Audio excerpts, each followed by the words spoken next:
here it is, the most listened to radio show on the planet. Even the other stations are tuned in too. Hey guys, it's Logan from Coaster Kids, and you're listening to the Coaster Challenge podcast. Hi, I'm Taylor Bybee. And I'm Sarah. And we're from Coaster Studios. And you're listening to the Coaster Challenge podcast. Hey, what's going on, everyone? My name is Clint Novak, and you're listening to the Coaster Challenge podcast. Hey, this is Jeff Tucker, host of the podcast 91 Reasons and the creator of the YouTube channel Tucker Time. And you're listening to something that's better than both of those, the Coaster Challenge podcast. I accept the Coaster Challenge. I accept the Coaster Challenge. I accept the Coaster Challenge. I accept the Coaster Challenge. I accept the Coaster Challenge. I accept the Coaster Challenge. I accept the Coaster Challenge. I accept the Coaster Challenge. I accept the Coaster Challenge. Do you accept the Coaster Challenge? What is the Coaster Challenge? A group of regular people that went from fearful to fearless, all from riding roller coasters. So please secure your hats and glasses. It's time to take the Coaster Challenge. Here are your hosts, David Cantu and Jenna Gazelle. Hey, how's it going, Jenna? Great. How's it going, Dave? It's going good, going good. Happy February 12th. Almost Valentine's Day. We're getting very close, very close. I will say Valentine's Day is the one holiday that the retail stores just created just to make money. Oh, yeah. On a side note, I want to do a shout out. Can I do that? Yeah. What's the shout out for today? I want to wish Michael Pass a happy anniversary early. Ah, yeah. How many years now? 3. Wow. It's been 3 years? Yes, it doesn't even feel like it. I know, right? Doesn't feel like it. It feels like you guys were just together not too long ago. I mean, it's been that long. It's been 3 years. Well, I have to say, it's been 3 incredible years for you guys. You guys have really formed a great relationship. Yep. Hopefully we continue it out. I think you guys, I think it's, you guys really do go good together. And I know there's a lot of people out there, you know, it's like, it's really hard to find somebody special these days. It really is hard. I've been down that road, you know, it's just, all I can tell people is it will happen. And don't, you know, for those that don't get to celebrate Valentine's Day this year, I will just say, for those that are single, take yourself out on a date. Take yourself to a nice dinner and take yourself to a nice movie. I've done that many times in the past. I've been given that advice by many great friends who have been down that road. But I will tell everybody that love will happen when it happens. When you at least expect it. Focus on you. Yeah. Love yourself. Can't love somebody else if you don't love yourself first. And I've always been told that you always need to put yourself first. If you put yourself first, take good care of yourself, and just do the things you love to do, and just getting involved in the coaster community and just meeting people and networking, you will find that special somebody out there. It always will happen. No matter if it's the roller coaster community or any other hobby you're into, you will always find somebody out there that has that same interest, and it will just, before you even know it, bam, it will just happen. It'll hit you like a ton of bricks. You weren't kidding. It definitely can hit you like a ton of bricks. Well, we hope everyone, those out there, will have a wonderful Valentine's Day. And for this week, we've actually got a very special guest in the house today. We've got a VIP in the house, Jen. Yay! VIPs! Yes, Ivah is standing by with a very special person. We've got Grace Peacock. She is the communications of Canada's Wonderland. This is the second park official we have had on our podcast in our first season, Jen. That's crazy. It's really an honor to have Grace on today, and I can't wait to hear her conversation with Ivah. But first, we are going to do our lovely segment called the YouTube Highlight Clip of the Week. YouTube Clip of the Week. All right, in this week's YouTube Highlight Clip of the Week, you know, last week we've been doing like these top 10, top 15, top 20s, and we decided we want to keep that going because it's always nice to see what is considered one of the most, we've seen the, last week thanks to the YouTuber Top 5s, Top 5s actually has another great top 15 chart. And so last week's YouTube Highlight Clip of the Week, we shared his 15 weird theme park rides. This week, Jen, we actually are going to be sharing the top 15 scariest attractions in the world. Okay. Yeah. But I think, like I said, it's one thing to talk about it, but I think I would like our listeners to just be able to hear his top 15. So we have it right here on the podcast today for you guys to listen to the top 15 scariest attractions in the world by the YouTuber Top 5. Take a listen. Coasters and other attractions are generally thrilling and fun. The ones in today's video, however, are dangerous and scary. They're among the most death-defying and downright insane rides ever designed. Let's take a look at the top 15 most scary attractions in the world. Number 15. Formula Rossa. Roller coasters are the most intense attractions at every amusement park around the world, and designers continue to push the limits of what's possible while keeping riders safe. The perfect coaster mixes speed, the sense of danger, and insane twists and turns to leave guests thoroughly shaken and entertained. And by far the scariest of all is the Formula Rossa at Ferrari World in Abu Dhabi. First opened in 2010, it's a hydraulic launch coaster that boasts the fastest speeds in the world. It accelerates to 149.1 miles per hour in just 4.9 seconds. And throughout the ride, passengers experience loads of up to 4.8 G. At 1.4 miles long, it's also the 6th longest steel coaster in the world. But because it travels so fast, the ride is over within 1 minute and 32 seconds. The idea is that it replicates the feeling of driving a Formula One car, and it certainly delivers. Traveling at such a velocity doesn't come without its risks, though. Everyone is required to wear safety goggles to ensure the air pressure doesn't damage their eyes, and the ride can only operate during clear weather conditions, because any rain or dust particles will feel like heavy rocks smashing into you when you're moving at these speeds. Number 14. Tianmen Mountain Cable Car. Even though they've been used for decades to access difficult-to-reach mountainous regions, there's something about the way cable cars are suspended in the air solely by a thin wire that continues to scare and thrill tourists the world over. We know in our minds that it's a relatively safe way to travel, but in the moment, with such extreme heights involved, they managed to make even the most hardened of people cling for dear life. Without a doubt, the most frightening and stunning cable car experience anywhere in the world is at the Tianmin Mountain in China, where it takes passengers from the city center of Jiajia to the air garden, which is on the 4,980-foot summit. At a length of 4.6 miles, it's the longest cable car in the world, and it takes 28 minutes to complete the journey. And this is one of the steepest cable car inclines you'll ever experience, at more than 30 degrees at points. Some of the most beautiful mountain scenery anywhere on Earth, and very little sign of human activity. You can't help but wonder quite what would happen if any of the machinery went wrong. As with all cable cars, this one is closed during high winds and unfavorable weather conditions. And if you just so happen to be on board when this happens, it's potentially a long wait before operations resume once more. Number 13.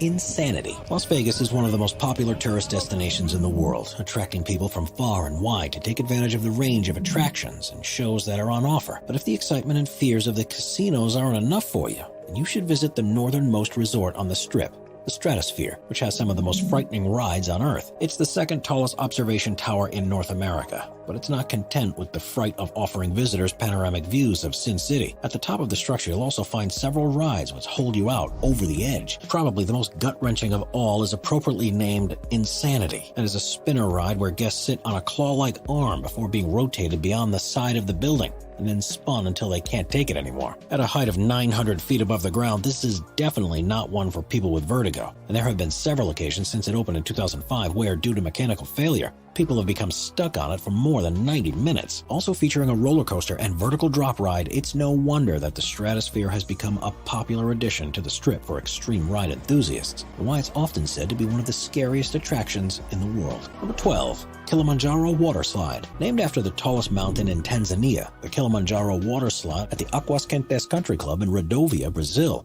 currently holds the record of being the tallest water slide in the world. Just under 164 feet high, it hasn't always maintained this honor, but because it's proven to be a safe design, it's been able to keep operating since it first opened in 2002. The structure towers over the rest of the water park and can be seen for miles around. It's a body slide, which means riders don't use rafts on it, which makes it all the more scary when you start the descent, because with an incline of 60 degrees, you'll soon be reaching speeds of up to 62 miles an hour. It's said that at least 1 in 3 people turn back once they reach the top and see what's in store, which is all the more surprising considering how long it actually takes to climb the stairs, but proves just how scary the slide actually is and how brave you need to be to take it on. There have been taller slides in the past, but with extra height comes safety issues that parks have yet to overcome.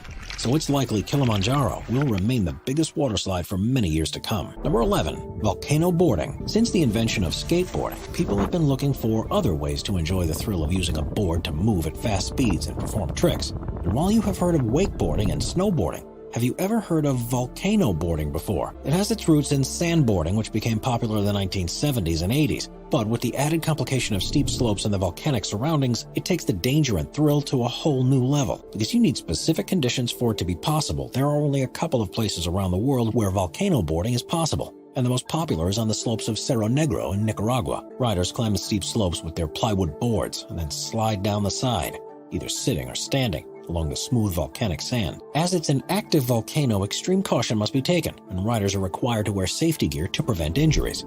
There's a risk that you might be hit by flying molten lava, and there's a real concern that inhaling the dusty particles and gases in the area can cause serious damage to your lungs.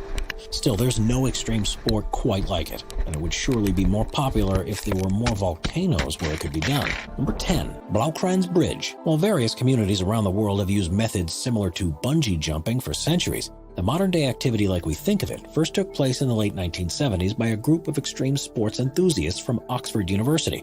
And it would only be in 1986 that the world's first commercial bungee jump operator would begin trading. Since then, people have seemingly attached bungee cords to virtually anything they can think of. But while records have been set from unbelievable setups, the venues available for ordinary people to jump from remain much less precarious. This doesn't take away the thrill of a jump, though, and the current highest commercial bungee jump in the world is at Blaukran's Bridge in South Africa. People started first jumping from the bridge in 1990, and it's been operating in its current form since 1997. At a height of 709 feet above the Blaukran's River, there is no doubt that this is one of the most insane and scariest bungee jumps you can ever do, and one that only the bravest of people should attempt. Number 9. Ngoro. People have to live near where they can work, and as a result, it's not too uncommon to see once thriving villages around the world losing large numbers of residents when employment opportunities dry up as they're forced to move elsewhere. While most places that suffer this fate end up looking like ghost towns, there's a place in Japan that's become far creepier. The town of Ngoro is on the island of Shikoku, and in recent years has become known as the Doll Village. Once home to around 300 people, its population has plummeted to around 35, but a tradition that began in the early 2000s has now made it a strange tourist attraction in its own right. Tsukimi Ayano's family had left the area when she was young, but returned to look after her father when he fell ill. To pass the time, she decided to make a doll in his image that she placed in one of the fields. And she didn't stop there. She has gone on to make hundreds of them, some that represent villagers that have moved away or died, and others that are effigies or visitors or completely made-up people. There are now at least 400 of them throughout the village and the surrounding area, all of which are positioned in lifelike poses. She's now not the only one who makes the dolls, with school children joining in and other remaining residents too. Number 8. Boating at the Iguazu Falls. On the border between the Argentine province of Misiones and the Brazilian state of Paraná is one of the most beautiful geographical formations in the world, the Iguazu Falls. According to legend, they were the result of a vengeful god slicing the river in half. You can see why people have believed this to be the case. It's where the Iguazu River passes over an area of soft bedrock, and the way it's carved its way through over the centuries now means that depending on the water flow, there can be as many as 300 distinct waterfalls in the region. As much as half of the water flows through a particularly treacherous area known as the Devil's Throat, which is a particular highlight for tourists who can walk along a trail right alongside it to take in the power of the falls for themselves. Those who want a more extreme experience, however, can take an inflatable jet boat tour, which takes them perilously close to the cascading waters. These tours are very popular because of the unparalleled views you get of the place, but obviously come with inherent risk. Passengers will undoubtedly get soaked, but there have been instances where the boats have capsized, and even one that vanished without a trace. It's one of the scariest boat rides you can take in the world, but surely one that's worth the risk? Number 7. Dracula's Castle, Transylvania. Visitors to the central Romanian region of Transylvania are often surprised to find such glorious countryside and mountainous terrain, but amongst the hills at an elevation of 2,500 feet is one of the most famous structures in the world, Bran Castle. For tourism purposes, it's more commonly known as Dracula's Castle, and is the closest building in the region to the famous location from Bram Stoker's stories. It doesn't bear any resemblance to how Stoker described the home of the vampire, however, and it's questionable whether the author even saw it. But with countless tourists visiting the region each year, locals needed a focal point to direct them towards. This means that while it wasn't necessarily the inspiration of the legend, the castle has now been inextricably entwined with the stories of Dracula, and as a result is one of the most scary and creepy places in the whole country. First built in the 12th century, it was mainly used as a fort to protect local residents and colonists from roving hordes. There's no doubt that it was an important refuge for enemies of Vlad the Impaler, upon whom the character of Dracula was based during the 15th century. And there are even suggestions that the king was imprisoned at Bran Castle for a time. Other records suggest his time behind bars may have been somewhere else entirely. But because of its ominous and haunting design, Bran Castle was said to be the place to instill fear in his supporters. Wherever the truth may lie, you can't deny that Bran Castle is an imposing Gothic building and has a horribly creepy vibe surrounding it, after being central to the brutal history of the region. And it's certainly one of the most frightening places that you can ever visit. Number 6. Jiajia, Grand Canyon Glass Bridge. In recent years, thanks to the wider availability of tough materials, regions around China have begun installing a brand new type of tourist attraction, glass bridges that are completely see-through. There are now thought to be at least 2,300 of them in China alone, but the one that stands out above the rest is the Jiajia Grand Canyon Glass Bridge. Stretching between two mountain cliffs in the National Forest Park, the 1,410-foot-long structure was the biggest glass bridge in the world when it opened in 2016, and is suspended 980 feet above the valley floor beneath. It's made up of a metal frame upon which 120 glass panels were placed, each of which is 3 layers thick of 2-inch tempered glass. Even though the rules of physics mean the bridge should be safe, there have been several safety concerns about the design. It was closed just 2 weeks after the grand opening because so many people arrived to see it for themselves that it couldn't handle the loads. Having been designed to hold 800 people at a time and accommodate 8,000 visitors a day, more than 10 times the number were showing up, and urgent adaptations had to be made. If you're not scared enough just by walking over the bridge, then operators have some tricks up their sleeves to make sure it's a day you'll remember. There's a harness swing attached to the bottom of it for thrill seekers, and there are employees whose only job it is to walk along the bridge with a sledgehammer and smash some of the glass so the top layer visibly cracks beneath people's feet. Number 5. Steel Dragon 2000. Steel Dragon 2000 is a steel roller coaster at the Nagashima Spa Land in the Mie Prefecture of Japan. When it opened at the turn of the century, it broke a number of records, and to this day it remains the longest steel roller coaster in the world, with a length of 8,133 feet. The track has a maximum height of 318 feet, with a drop of 307 feet, and trains can reach a top speed of 95 miles per hour, which makes it one of the fastest lift hill coasters on Earth. Beyond the usual thrills of helixes, hills, and sweeping turns, there are 2 tunnels along the route, and is often cited as one of the most extreme coasters you can ride on. Incredibly, it cost more than $52 million to build, which is far more than most steel coasters. This is because far more steel was needed in its construction to ensure that it would be able to endure an earthquake. And this is an ever-present danger if you do go on the ride. There have also been several accidents since it first opened, including one where a train lost a wheel and detached from the track, and you could be taking much more of a risk by riding this coaster than you would be with any other. Number 4. The Cage of Death. Even though humans have become the dominant species on Earth, there's still plenty of creatures that can cause us serious harm if we get too close. This danger means that we're often fascinated by such powerful animals. And while shark diving is now a common attraction around the world, there's a place in Darwin, Australia that goes one better by putting you in an enclosure with a ferocious saltwater crocodile. Known as the Cage of Death, visitors are locked inside a 1.5-inch thick acrylic box and are lowered into the salty's tank. A large piece of meat is attached beneath the cage to attract the croc towards the thrill seekers, and they are left there for 15 minutes while the 20-foot-long, 2,000-pound beast thrashes against the walls. As with all experiences like this, it's probably best not to read up about the safety record before you go, because if you do, you'll either decide against taking the risk or will be in for one of the most frightening times of your life. While every precaution has to be made to ensure that the Cage of Death is totally safe, there have been a few incidents that ramp up its danger. In 2011, one of the cables used to lower the cage broke, and the cage, along with the people inside it, fell into the tank. It struck the base, cracked, and a foot-long piece broke off. But luckily, on that occasion, the croc stayed clear and watched the panic ensue. Number 3. Edgewalk. At 1,815 feet high, the CN Tower in Toronto, Canada, is the tallest observation tower in North America, and after opening in 1976, had given millions of tourists a unique view out across the city, and one that tests their nerves. Of course, within the safety of the structure, only the worst vertigo sufferers face too many difficulties. But in 2011, a new attraction opened that would change all that. Called the Edgewalk. Those who are brave enough can walk on the roof of the main pod of the tower at a height of 1,168 feet. Attached by a harness, there's a 5-foot wide metal floor around the perimeter, and you can walk hands-free around it all. There's just enough slack in the cables for people to lean over the edge in an experience that really challenges you to trust the equipment.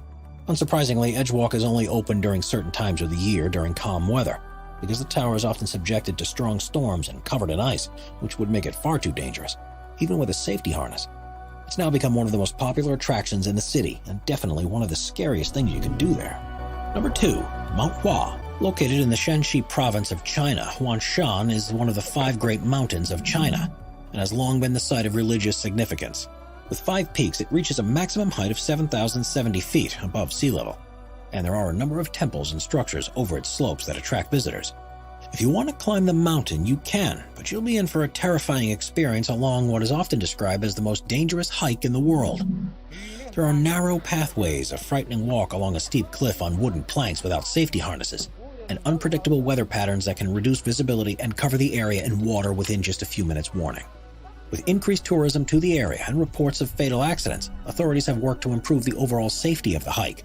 They have cut wider pathways, built stone staircases, and added railings on the most dangerous parts, but even so, you take your life into your own hands by beginning the ascent. Of course, if you want to see what there is at the top and don't want to take such a risk, you could just travel up by cable car instead. Number 1, Yukon Striker. Roller coaster designs are becoming increasingly radical as amusement parks compete to attract the world's thrill seekers. And in 2019, Canada's Wonderland in Ontario put itself on the map with the opening of the Yukon Striker. This 3,625-foot-long steel roller coaster reaches a maximum height of 223 feet, reaches a top speed of 81 miles per hour, and currently holds the records for being the tallest, longest, and fastest dive coaster in the world. It also has the most inversions of any dive coaster, the longest drop, and is the only one to have a full vertical loop. The ride begins by climbing the 223-foot lift hill.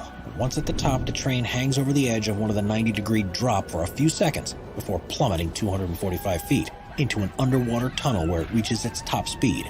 Cars then shoot out of the tunnel into the world's largest Immelmann loop before hitting a zero-G roll, a 360-degree vertical loop, and another Immelmann loop. Following this is an airtime hill and a 360-degree helix section before slowly returning to the station. In total, the ride lasts for just 205 seconds, but it's so packed with elements that there's hardly a chance to catch your breath.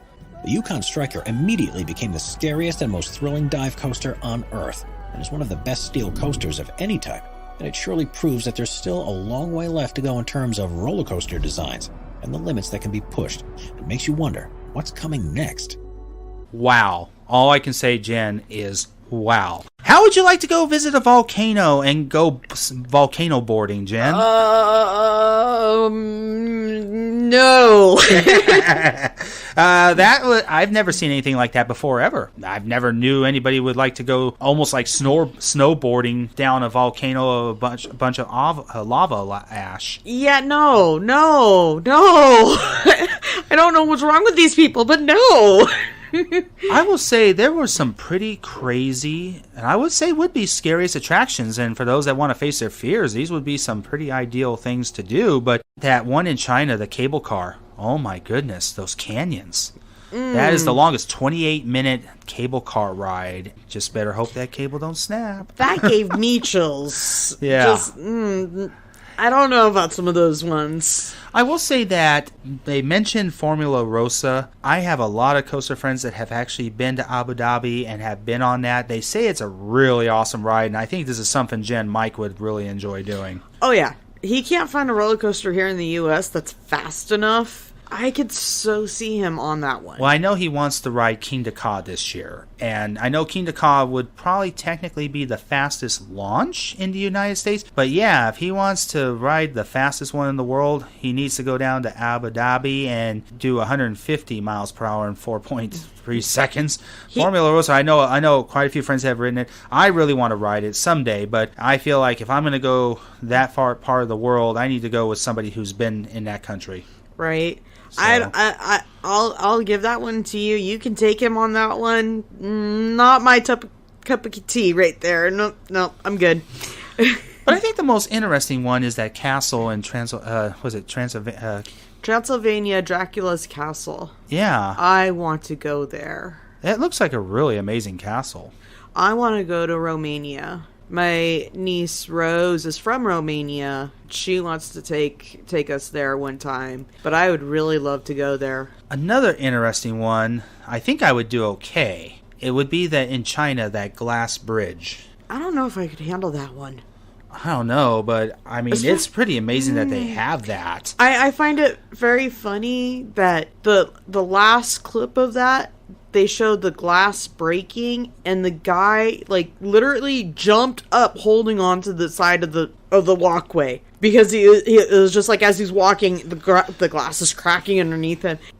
Yeah, that's a little bit too much for me. Anyway, but especially that canyon over also in China, that very steep canyon that's got like these little wood planks. There's like no guardrails. It's like, oh my goodness. It's like... And no restraint, like no harnesses to like attach to, like that. No, I'm not okay with that either. Yeah. I'll take the stairs, the sky bucket thing to get up to wherever it is. I'm not okay with not having anything attached anywhere. Or let's just say the one in Toronto, Canada, there's waterfalls. The Sky Tower, that edge walk. Now I've done the sky jump at the Stratosphere. Stratosphere is about as tall as the tower in Toronto, but doing an edge walk and just being able to walk along the very edge of that tower and be able to lean forward or backwards, that's pretty brave. That's a lot of courage right there. That's intense too. Yeah, very intense. That's something would be interesting to check out someday. If I have the courage enough, if I can do the sky jump at Stratosphere, maybe I might try and do this edge walk. Right. So, but no. I can see you doing that. But anyway, guys, that was a pretty good YouTube highlight clip of the week. YouTube clip of the week. All right, so Ivah is standing by with our special VIP guest today. We've got Grace Peacock from Canada's Wonderland on today. It's going to be a really awesome interview, so take it away, Ivah. Thank you, David and Jenna. Hello again, listeners. It's Ivah, your Midwest correspondent for the podcast. It's time to secure your seatbelt and lap bar for our guest today. She is the Director of Communication at Canada's Wonderland, thrill seeker, mother, and an idol for women in the industry. This daredevil even climbed the summit on 4 of the park's tallest coasters to give us some amazing views. Please welcome to the Coaster Challenge podcast, Grace Peacock. Hi, Ivah. Thanks for having me. Thank you for being here, Grace. My pleasure. It is so nice to see you after all this time. I miss you so much. I know, it's been a long time.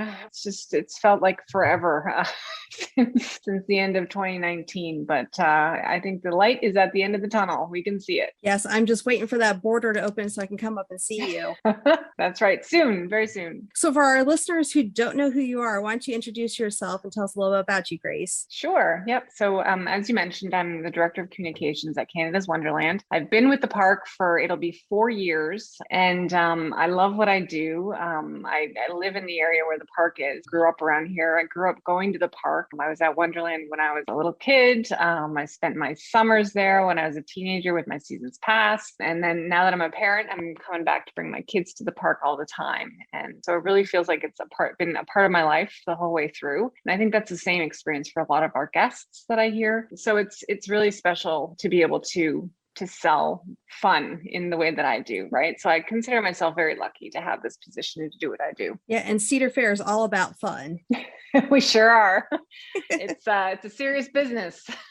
Yeah, but it's amazing to have a job that you can go in and have fun every day that you work. That's the best thing. Yes, it definitely is. And it's when you walk the park and you can see the smiles on people's faces, and the kids running around with their maps in their hand, looking for what their next adventure is going to be, and to know that you've played some part in making that special day, it goes a long way, make you feel special about what you do. Are you ready to kick off some questions? Sure am. All right. So your first question is, what was your first coaster that you rode? The first coaster I rode was at Canada's Wonderland. It's one of our original wooden coasters. It's the Ghoster Coaster. And I think that's a lot of people's first roller coaster up here. Certainly for my kids, it is. It has been, and I think like everybody I know, but it's a true original. It's themed to, it used to be themed to Scooby-Doo's Ghoster Coaster. Yeah, it's a lot of fun. Even going on it now with my kids, it's a joyful ride. I'm glad we still have it, and it's like it being such a special memory for me from my childhood. So what was your first big coaster then? Up from that, it was Dragonfire. So that's another original that's still with us. It's funny to see it today because it used to be so intimidating to see it. It's got 2 loops, a helix, a couple of different inversions, but now it's completely dwarfed by Leviathan, which stands right over top of it. It looks so tiny, but it was terrifying at the time. That was my first upside down roller coaster. It's made by Arrow, isn't it? That's right. That's right. Yeah, and it's obviously its mascot is a dragon, who I just found out his name is Dwayne the Dragon in my research I was doing for the park's 40th, which is funny. And we have a statue of him too out front of the coaster, but it's a good ride. You know, that was one coaster I did not get a chance to ride while I was there. We ran out of time, so the next time I come up, I definitely have to ride Dragonfire. Yeah, you should, since it was one of the originals too at the park. Yeah, I had to go see its, other monster neighbor, literally the monster that's next door to it. Yeah. Everybody, I think, runs to Leviathan first, and Dragonfire is in the area there, so it's easy to step over to that one afterwards. But Leviathan's the big draw at the park, as we all know. Up until Yukon Striker, that is. Yes, that's true. So out of the coasters that you've ridden, what is the one coaster that has scared you the most? I'd have to say it's the Bat at our park. I'm pretty new to the industry. Before my job with Canada's Wonderland, I was in journalism. So it's not like I came from another park, or I've been an enthusiast my whole life. So I haven't gone around to a lot of parks, but so most of my experience is at Wonderland. And the Bat, which is the boomerang we've got, big red one, it was, for whatever reason, the most intimidating to me. And talking about fears, I've lived with anxiety my whole life. I had dealt with it when I was a child. And at amusement parks, as much as I'd love to be there and be at Wonderland, if there was a ride that was intimidating to me, having to wait in a line for it and just have that anticipation build up was it was just horrifying. The Bat always had a long line anytime I swear I wanted to get on it. If there was no line, I could just run onto a ride and be brave and get it done and over with, and I'd love it. But having to wait in the lineup and watch the coaster go above your head, and you're thinking about it, and you've got at least a 40-minute wait to go. I bailed on that line I don't know how many times. And I don't know what it was about the Bat, because it's not a very long ride, but it's, for whatever reason, it took me a long time to finally get on it. And if, just as we're hearing with a lot of stories, as soon as you get on it, you love it, and that fear is gone. But it took me quite a few tries to get through the lineup to get on it, and I knew I just had to do it. And then once it would be done, I would love it and it'd be fine. But it's that anticipation and having to think about it for so long before you finally get it over with, right? I think that's really to be destabilizing. Jet Scream, I know it's not a coaster, but that was also another one. It was our sort of a spaceship attraction that swung around upside down very slowly too. So it would just hang you right upside down, and you'd be stuck there upside down for a while before it would swing back over. I had to bail on the lineup for that quite a few times too, because I just had to have a panic attack in the lineup. So, nope, I can't do it today. But again, it was just try and try again. And eventually I got on it and I loved it. Yeah, I'm trying to think, because you rode Dragonfire, which has inversions. The Bat has inversions. So I'm thinking, unless it's the fact that you were going forward and backwards, maybe. Yeah, and I think it's interesting too, because it's only one train, right? Because the capacity flow on there is not as high. So maybe it just, the lineups took longer. I'm not give sure. You more time to think about it and second guess yourself. Right there. And it's right there in your face too. Like the lineup is literally under the coaster, whereas Dragonfire, it's sort of off, hidden, and you're not watching it the whole time you're in the lineup. Maybe that's why. It's interesting to think about it for whatever reason, and plus it had it's got this badass logo, and it was like it's the bad coaster. It was perfectly safe, of course, but it just had that reputation. So just went to my head, I'm sure.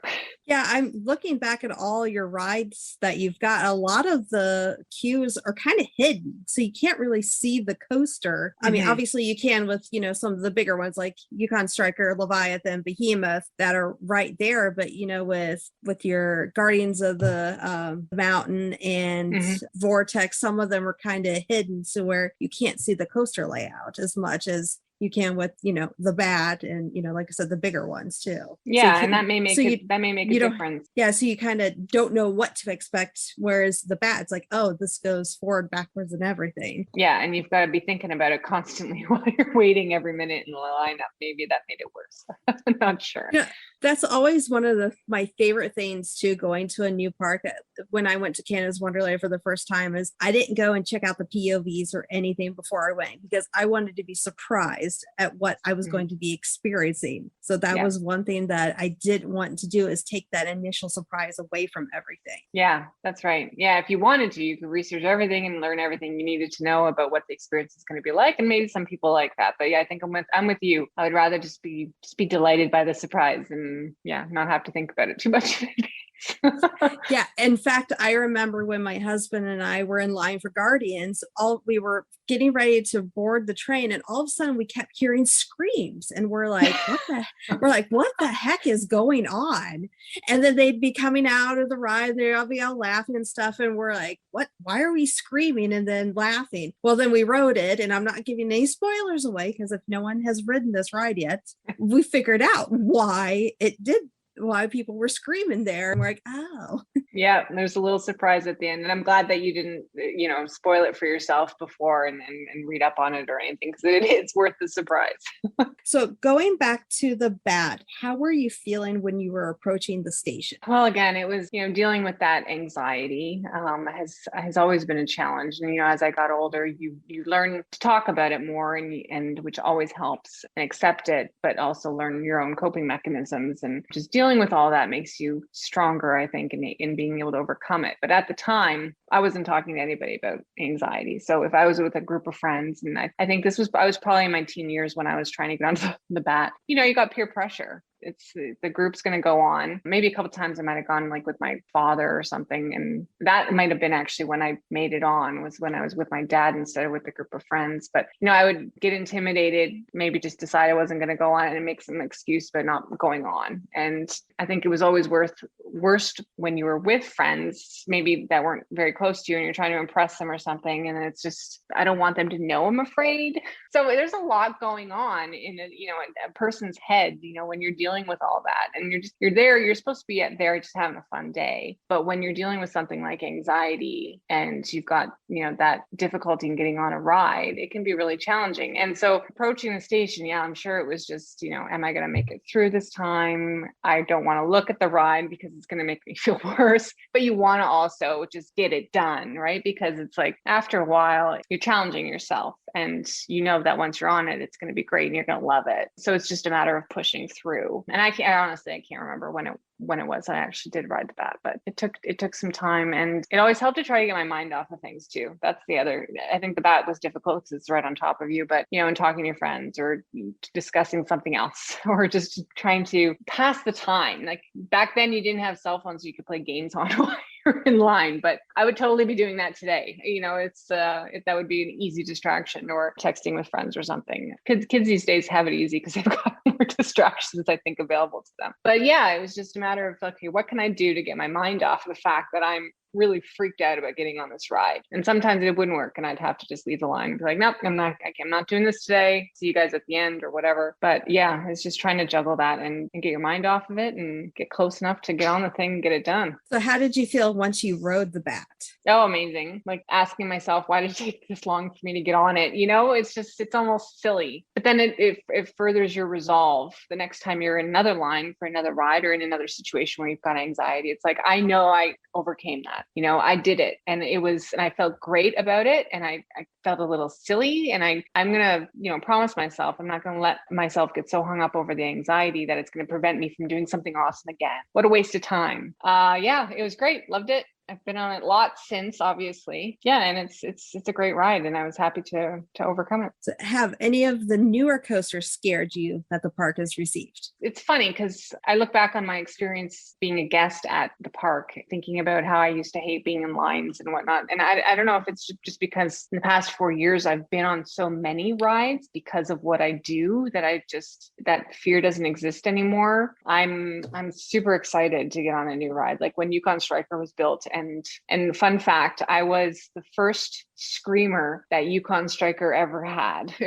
Because before the ride was open, they were testing with water dummies, and then they started to test with like our ride's maintenance staff. I was out there filming or something because we were documenting the build, and it was the first cycles that we were doing. And anyways, I had an opportunity to get on it. Now, of course, at this point, it's not the official first ride, but it was just a couple park staff, and so I said, "Yeah, I want to get on it." And the park was closed, obviously, because this was like March or something, and it was so cold. So the park was quiet, and I could get on this thing, and I can't ride a roller coaster without screaming, and I screamed my head off. The workers that were in the park laughed because like people at the other side of the park could hear this person screaming. You wouldn't notice that now because like the park's open, everybody's screaming. But when only one person is screaming, like over anyway, so I happily wear that title of being Yukon Striker's first screamer. But screamer. I loved it. I've learned to relax on roller coasters too, which is something I think I just only picked up like when I started working a couple years ago at the park. But it's so much more enjoyable. And if I would tell anybody to try to learn to relax your body when you're on a coaster and like calm your breathing. And because I think when you tense up and start to panic, and I mean that's great advice just for any general type of anxiety, but it makes it worse, right? Yeah, no, it's a lot of fun. I did Slingshot the first time in 2019. That would have otherwise been a scary ride to me too, but I don't know. It's like cool. I want to see what this one feels like. Maybe I am turning into a bit of a enthusiast and serious thrill seeker. I'm not sure, but no, I love it all. Yeah, I remember when you were doing the updates on Yukon Striker before, it opened to the public. And the one thing I always remember was in the tunnel, you had a spider, and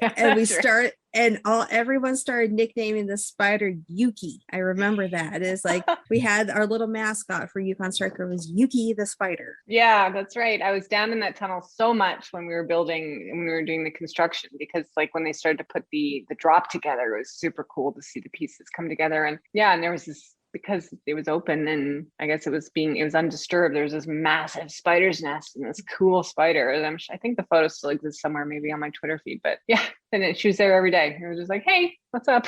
I'm back. It was pretty fun. What I thought was also cool is how you guys drained that little water area next to Vortex to get the track and everything. That was super cool too. Yeah, we do drain that actually every off season. So it was drained for most of 2020 so that we could do work around the area too. Yeah, that construction was amazing. That was one of the last times I got up there before I got to go to Yukon Striker Media Day and see all the footers and stuff placed. So that was super neat, and kind of trying to figure out the layout of this coaster, because at that time we didn't know what it was. That's right. We didn't know anything. We just knew it was possibly a B&M because I think the tarp had fallen off of where the one little piece of track was, and we're like, oh, it's a B&M, but we didn't know what kind of B&M it was. Yeah, because we had, if I remember correctly, we built the tunnel prior to season starting and then covered it up. Yeah. And everybody's like, what's down there? What is it? What is it? What is it? It was a lot of fun for us to watch all the speculation and the guessing. And even today, just to this day, sometimes watching everybody get excited about something and saying, what could that be? And all the different ideas that pop up. And we're like, oh, and then I'm thinking to myself, that's not right. That's close. But well, and utilizing the park's past too, with the map and everything and how it was supposed to originally be laid out, that really got guests questioning, the theming and everything, because it's based on, the Yukon territory that's up there. That's right. Yeah. And the gold rush that happened. Yeah, it was fun. We had some fun with the teasers for sure. So how did riding the back impact your life after writing it? Well, like I said, it was, it just sort of solidifies your resolve to, knowing that it's like, I conquered that, I can do it again with another ride. And I'm pretty sure, like I mentioned, the Bat and Jet Scream for some reason were the two that I was most intimidated with, and I had to bail on the line for both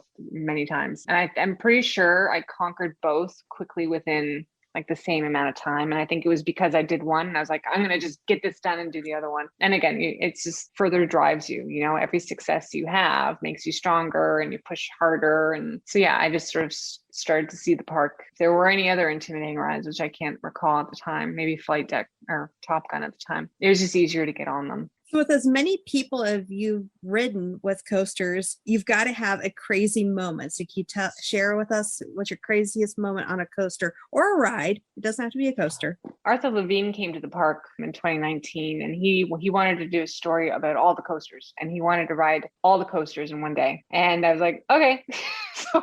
And I've never done that. Like, it's when I'm at the park, I do my media thing, which is usually one ride per, whatever media hit segment we're doing. And when I'm with my kids, we're mostly in the kids area. So I haven't done like a marathon like that. And so I was like, okay. So I went around with him and I didn't do all of them, but we rode, he rode all of the ones that were open. I think there were maybe just 2 missing. And I don't know how he did it, but that was a crazy day because we literally went from one coaster to another and just kept riding them for the story he wanted to do. So that was probably my craziest coaster day that I can recall. And now, out of all the coasters you've ridden, Grace, what is your favorite?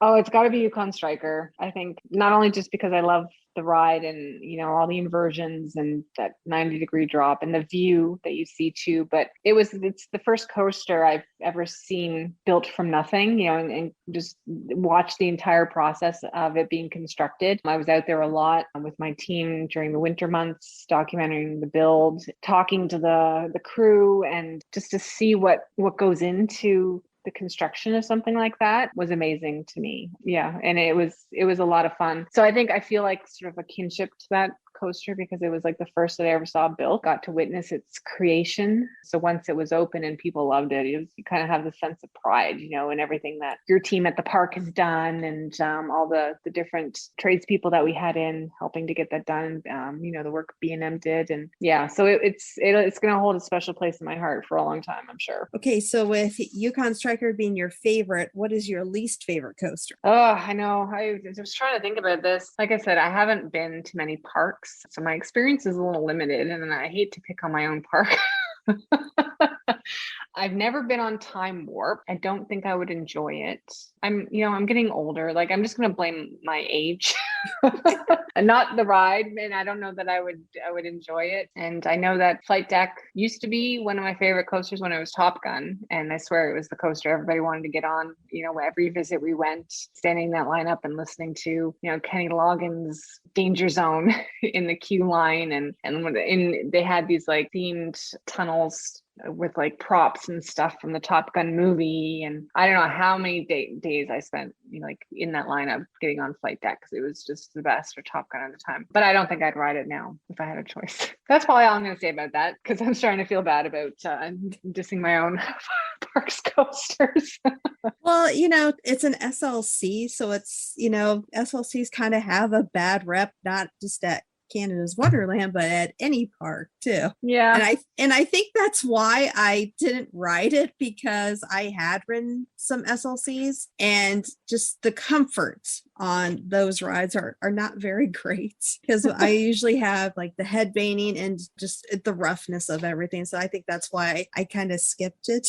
But I think I just need to do it. I just need to do it for the credit. I really do. Yeah, there you go. Exactly. And the same thing with Time Warp. It was watching them laying down in these like metal cage-like things as you're riding this. I'm like, that just doesn't look comfortable to me. Yeah, and maybe it is. Like I said, I have never been on it. And I kind of feel a responsibility as a parks PR person to try everything at least once. It may still be in my future. So we'll see. I'll let you know. Now that you've shared with us a couple of your favorites with your coasters, let's go on to a couple park questions. Sure. So how long have you been with the Cedar Fair company? What gave you the motivation to apply for your current position? So it'll be 4 years that I've been with Canada's Wonderland. It was a fluke, actually, that I applied for the job because I was currently working, I was in journalism, as editor-in-chief for Paper Chain in the city in Toronto. I just happened to stumble upon the posting. I think it came into my inbox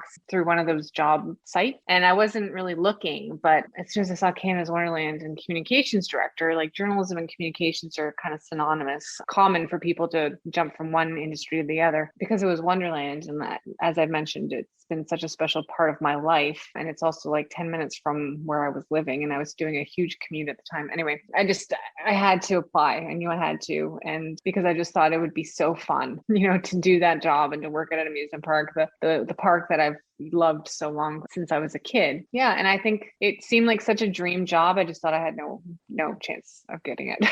It's just like I was like negative right from the beginning. I did my very best, obviously, at all the interviews and stuff, but I was just like, oh, there's no way. This is like the perfect job. There's no way I'm going to get this. And it worked out. So happy that it did, because it's I have a lot of fun doing what I do, and I believe in the place too. I believe in what we do. That's validated every time I see happy families walking the park and just having a great time, especially after the past year and a half that we've had. So can you share with us something that makes Canada's Wonderland unique compared to other Cedar Fair parks? And again, I'm sure I can hazard my best guess, not having been to them all. I have heard, the landscape in the park is really nice. We have a lot of greenery and trees and like little creeks and things. I think the cobblestone we have in the park might also be unique, which is kind of a nice characteristic. And I think just all the Canadiana stuff. Pride ourselves on being, Canada's premier theme park. We want that reflected in the identity, that people feel it really is truly a Canadian park when they're there. So Frontier Canada is a big piece of it. Got a lot of rides that have names with Canadian themes. Lord, we have Canada geese all over the place, so they're doing their part. Yeah, I think that's probably the biggest differences. Yeah, and you have a big mountain too that none of the Oh yeah, have. the mountain. That's right. You have a mountain. Yeah, no Eiffel Tower for us.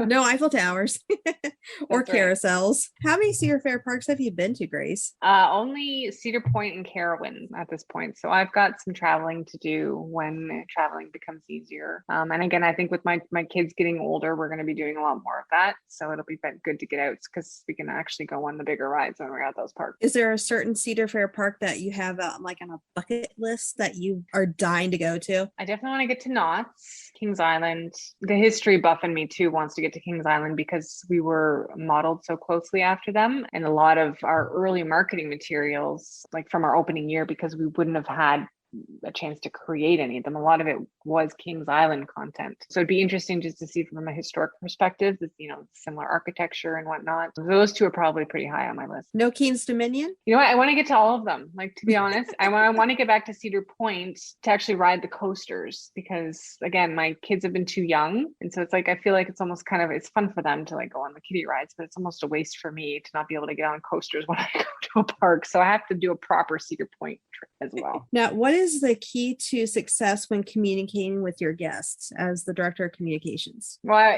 the key to communicating with anybody is just make sure you're also listening. That's a big one. And have opportunities for regular feedback, because I can communicate with people all I want. But if I don't stop to listen to what they actually want to hear about, or what it is that they have to say, then I'm not doing a very good job. But also to know your audience. We have different demographics at the park, a lot of families. We market to families a lot, but also the younger generations and the thrill seekers. And so depending on what our message is going out, that may change a little bit depending on which group we're targeting. So making sure you understand that group and understand what they are looking for in a park experience too. And experiencing that for yourself, I think really helps as well. I've always felt it's been a benefit for me that I'm also a mom and that I know what it's like to bring a family to an amusement park, because there are different challenges there than, just going with your friends. A lot more challenges, especially if you've got little ones in tow, right? Understanding those challenges and trying to rise to meet those challenges and help them have a better day. I think that really helps. Now, what are some of the major challenges or problems you've faced in your role? Overall, honestly, been great. Probably when I first started, it was a little intimidating just getting up on park knowledge. And I'll tell you, the hardest interviews were always the ones I had to do with enthusiasts, because they always knew way more about anything than I did. And I always wanted to ask like very specific questions about how coasters worked. And I'm thinking, I have no idea how to even answer this. I mean, it was never, a huge challenge or anything that I worried about, but it was just funny that it was those interviews I was usually like, I can't answer that question. I'm sorry. Or I'd have to get research. I'd have to do the research. But there was a lot to learn in the beginning, even though I knew the park for my own personal experience, understanding, I guess, picking up on how marketing works too. Because again, I came from journalism, so I'm I'm a storyteller and a communicator, but I don't have a background in marketing. Picking up that half was a bit of a learning curve as well. But it's just as with any job, a new job that you start, there's probably a good year when you're trying to absorb as much as you can, right? And that was certainly a big learning year for me the first year. So what's your favorite thing to do at Canada's Wonderland?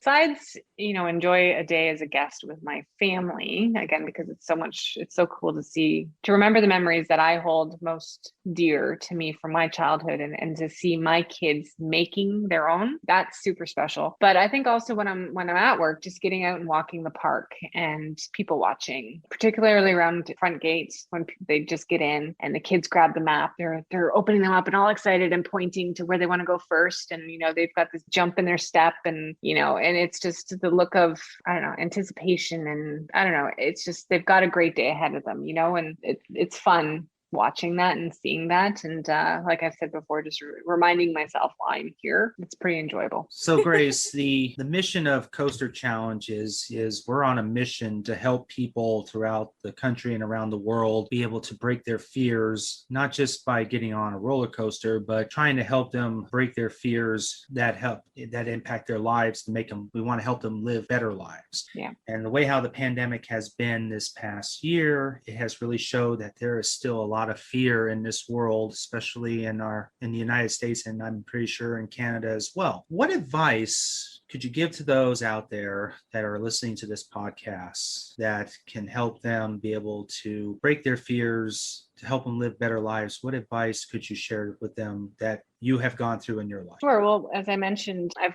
lived with anxiety my whole life, and it was worse when I was a kid because I didn't know how to talk about it. I think people who have similar experiences, I think one of the worst things they can do is not talk about it. Feel like they're alone. If I was to give advice to anybody, it would be that it's okay to seek help, to just talk to people. As soon as I started talking about my anxieties, it was shocking to find out how many people around me had similar issues. We're dealing with the same thing, and it felt almost ridiculous that we had gone so long without talking about it to one another when we could have been leaning on each other, and it was such a normal thing. It was so normal. It's accepted, and that there's so much support out there, and you will find support among friends and family. I was afraid to talk about it because I didn't think people would get it, or because I didn't even get it. Yeah. Speaking up, just talking to people. And I think you'll find really quickly that you're not alone. And this is, your podcast is great with, for what it's doing. And I think it's going to help people understand too, that people aren't alone if they have fears, and just talking about it's going to help them get over it as well. Well said, Grace. Yeah. Thanks so much for having me, guys. This has been a lot of fun. It certainly is great what you are doing. And I hope that for those listening, enjoyed our little chat today. And if anybody wants to reach out to me as well, you know where to find me on Twitter. Yep. And for those that want to know more about Canada's Wonderland, where can they find information about the park, Grace? Best place is online, canadaswonderland.com. We've also got our social media channels on Instagram, Facebook, TikTok. What'd I miss? Twitter. All right. Thank you again so much, Grace, for taking the time to speak with us tonight. It was my pleasure. Thanks for having me. And I look forward to seeing you up in Canada very soon once the border opens.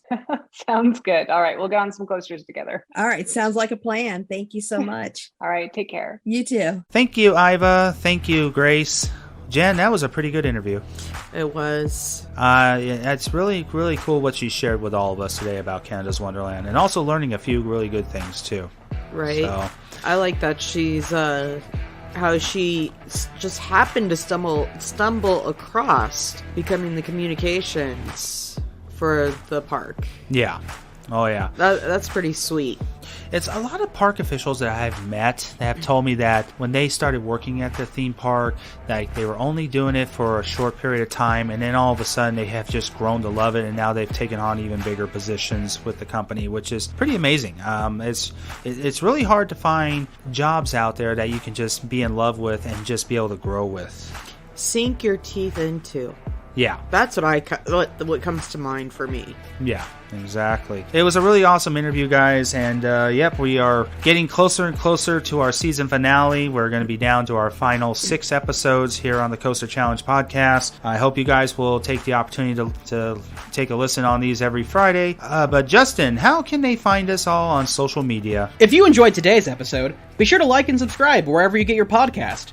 And if you want to see more from us, we upload every Friday. And check us out on Facebook, Instagram, Twitter, YouTube, all at Coaster Challenge. Links in the description. Thank you, Justin. Yes, guys, make sure to hit the subscribe button on your favorite podcast network and make sure to write us a review. We really could appreciate if you guys can just take a minute of your time just to write us a positive review about our podcast, all the hard work that our team has been doing. You know, the reviews do matter, and we really appreciate if you guys just write a positive review about our podcast. A lot of hard work being done here. And also, guys, make sure to like us on all our social media pages. Make sure to check out our website at coasterchallengeusa.com, and make sure to check out the Coaster Challenge store. We have a lot of cool merchandise and stuff out there you can buy, and anything you buy, a proceeds of that goes to charity every year. But anyway, Jen, we've got another exciting episode next week.